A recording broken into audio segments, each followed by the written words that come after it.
Hello guys, how are you? I'm Hardeep Singh. Welcome back to your own YouTube channel. IELTS updates and recent exams. For more updates related to recent IELTS exam writing test topics, listening, reading, practice test, and speaking, you got guesswork. Please, guys, participate in everyday listening and reading practice test to achieve your desired band score in your actual IELTS exam. Please hit the like and subscribe button. Press the bell icon for the upcoming notifications. Don't forget like, subscribe and share my YouTube channel and my Facebook page, IELTS updates and recent exams. Now turn to part 1. You will hear a man arranging to get a telephone connection. First, you have some time to look at questions 1 to 4.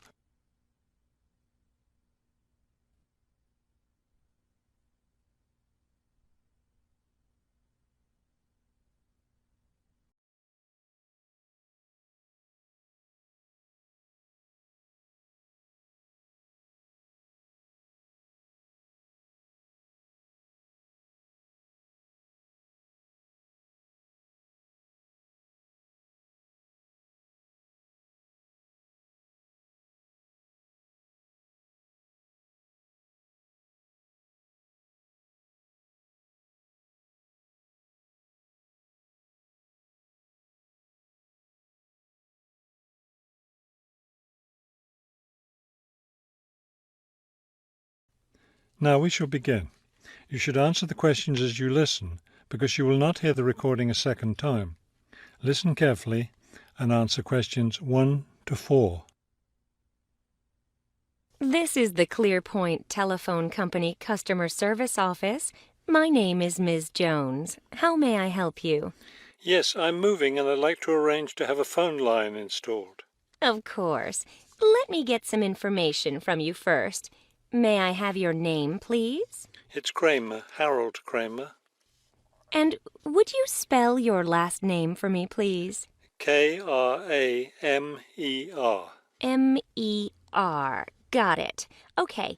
Could I have the address where you'd like to have the telephone connected? That would be number 58 Fulton Avenue, apartment 12. Is that a business or a residence? A residence. It's my new home address. Then the type of phone service you want is residential, not business? Yes, it's for my home. All right, fine. Now, let me get your employment information. Who is your current employer? I work at the Wrightsville Medical Group. Then your occupation is doctor? No, I work for the doctors. I'm the office manager.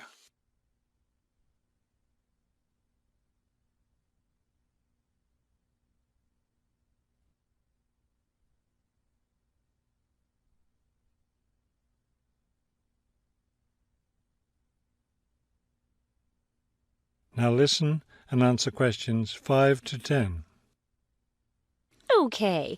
And could I have your work phone number? It's 637-555-9014. 9014. Great. Just one more thing. I need to know how long you've been at your current job. I've been working there for quite a while now. Let me see. 9, that's right, 9 years. Okay, good. You've been there long enough, so I don't need to ask about any other work history. Now, in addition to our basic phone service, we have several special services available. Could you explain them to me? Most customers opt for unlimited long-distance service. It really saves you money if you make a lot of long-distance calls. That sounds like a good idea. Then I'll put you down for long-distance service. Another popular service is voicemail. Voicemail takes all your messages electronically, and all it takes is one simple phone call to retrieve them. Voicemail. No, I don't think so. I have an answering machine to take my messages. It's old, but it still works fine. We also provide internet service if you're interested in that. I am. Please put me down for internet as well as phone service. Right. Okay, I think we're almost finished. I just need to schedule a time for the technician to go to your apartment and do the installation. Let me see. What about next Tuesday? Would that work for you? No, not Tuesday. I'll be at a conference all day. Wednesday would work, though. I'm afraid I won't have any technicians in your area on Wednesday. I could send someone on Friday. That would be fine. What time of day works best for you, morning or afternoon? Morning would be best. All right then, it's on the schedule. Do you have any questions? No, I don't think so. Thank you for calling Clearpoint. That is the end of Part 1. You now have 1 minute to check your answers to Part 1.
Part 2.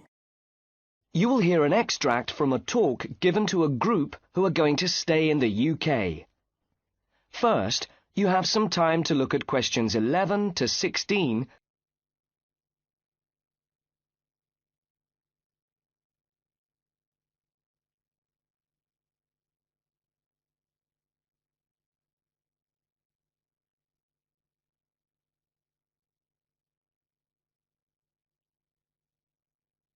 Now listen carefully and answer questions 11 to 16. Good evening and welcome to the British Council. My name is John Parker and I've been asked to talk to you briefly about certain aspects of life in the UK before you actually go there. So I'm going to talk first about the best ways of making social contacts there. Now, you might be wondering why it should be necessary. After all, we meet people all the time. But when you're living in a foreign country, it can be more difficult, not just because of the language, but because customs may be different. If you're going to work in the UK, you will probably be living in private accommodation, so it won't be quite so easy to meet people. But there are still things that you can do to help yourself. First of all, you can get involved in activities in your local community. Join a group of some kind. For example, you'll probably find that there are theatre groups who might be looking for actors, set designers and so on. Or if you play an instrument, you could join music groups in your area. Or if you like the idea of finding out about local history, there'll be a group for that too. These are just examples. And the best place to get information about things like this are either the town hall or the public library.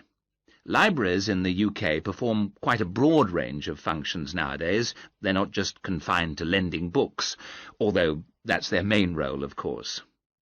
Before you hear the rest of the talk, you have some time to look at questions 17 to 20.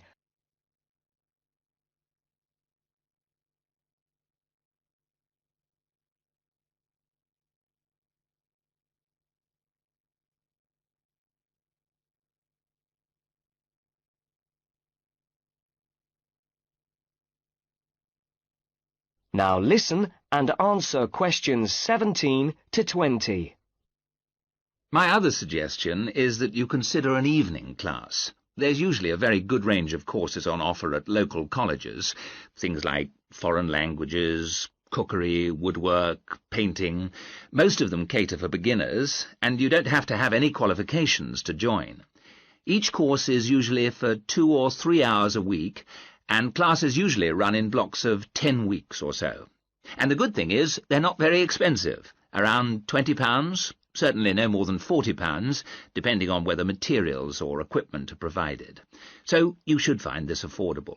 And again, they're a very good way of meeting people, because the class size is usually restricted, so they're small, friendly groups. Finally, I would suggest that for the braver ones amongst you, if you were willing to give a talk, say, about your own country, you'd probably find that there'd be a lot of interest in the local community. Or you could talk about something different, like a special hobby. And if you weren't sure who to approach about this, I'd say talk to your local librarian, because he or she would know who you should contact in this case. And I'm suggesting this now because I do think it would be an excellent way of meeting people and possibly making friends. Now, I'm going to take a short break here and give you a chance to ask questions. If you'd like to answer... That is the end of Part 2. You now have 30 seconds to check your answers to Part 2.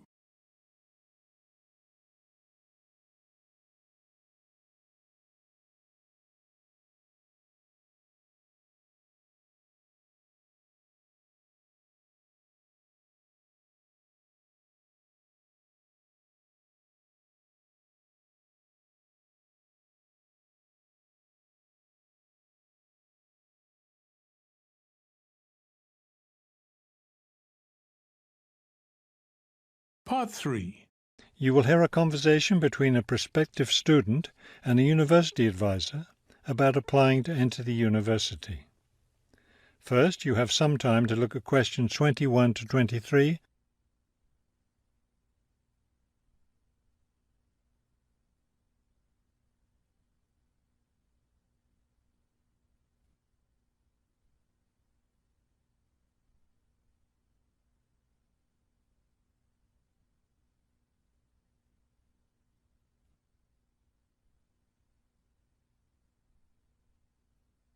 As you listen to the first part of the conversation, answer questions 21 to 23. I'm interested in entering your business administration program, and I'd like some information on how to apply. I'm a little concerned because I've been out of school for a number of years. That could actually work to your advantage. It's possible to get academic credit for work experience if that experience is related to courses in our program. I've been working in business for several years. How would I get academic credit for that? First, you'll need to read the university catalogue to see if any of the course descriptions match your specific job experience. For example, if you've worked in accounting, you may be able to get credit for an accounting course. So then what would I do? You would write a summary of your work experience, relating it to specific courses we offer. Submit that to the admissions office with a letter from your work supervisor confirming your experience.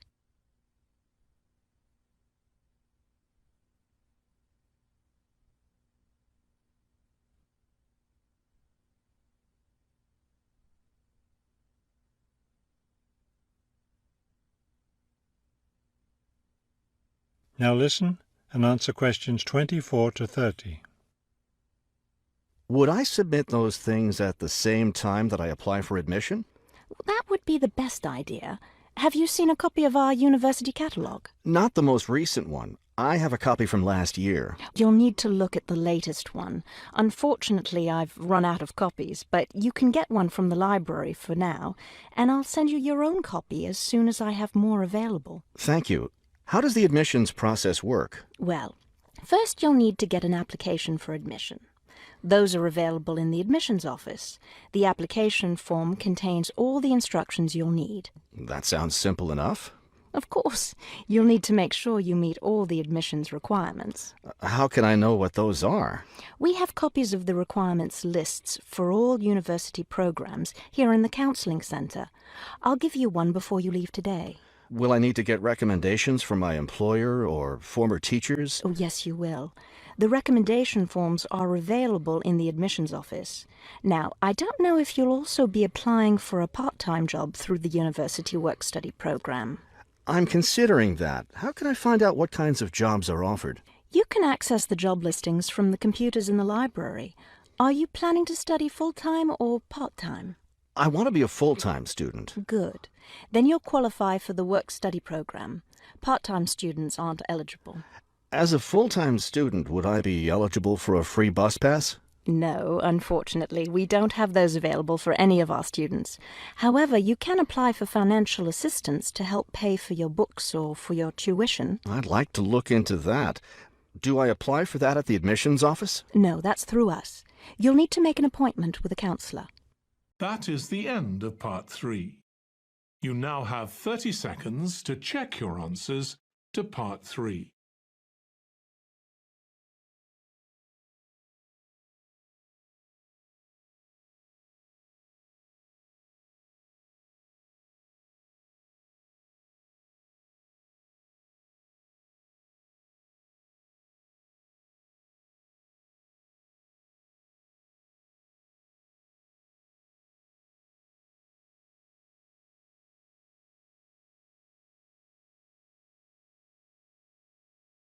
Part 4.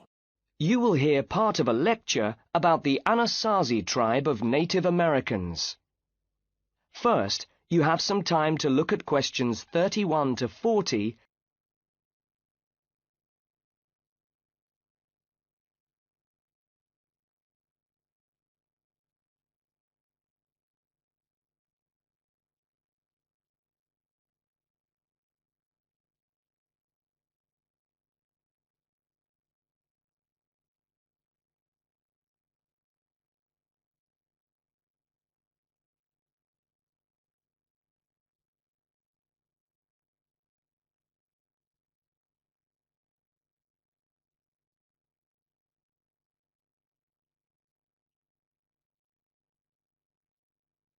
Now listen carefully and answer questions 31 to 40.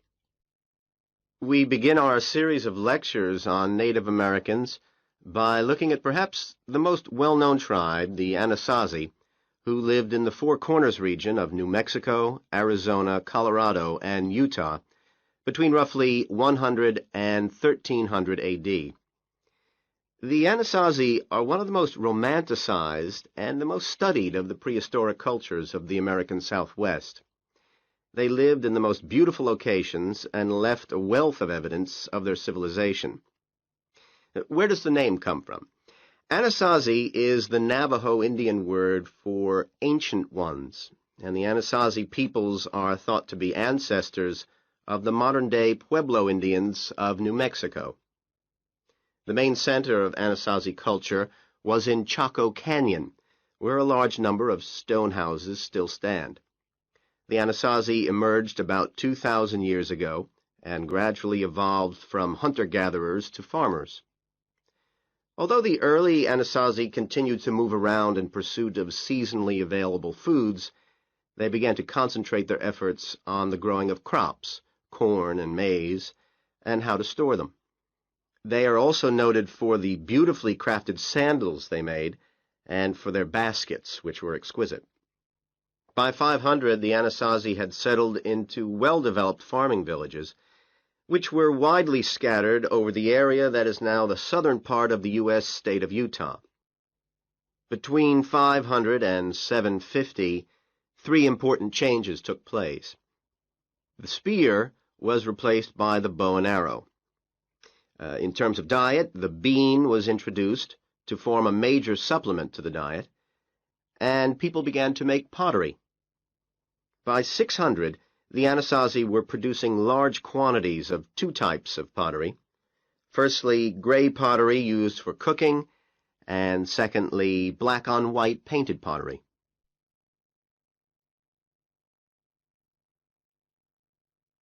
Shared village life initially took place in big pits, where village inhabitants would have gathered together.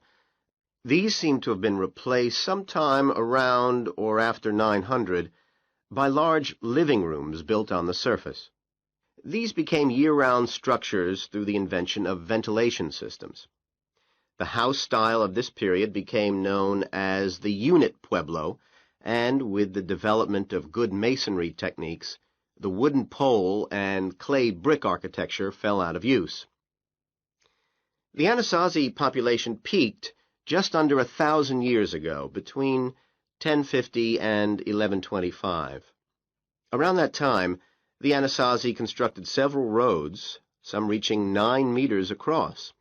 These extended up to 300 kilometers out of the capital, Chaco Canyon, connecting villages and especially significant religious sites via long, straight stretches. At a later time, raids by other Indian peoples forced the Anasazi population to abandon their villages and seek shelter in the many cliffs, where the houses they made there can still be seen today. Finally, around 1125, there was dreadful famine, forcing people to move northwards to the area of the Aztec ruins. Similar problems struck there as well.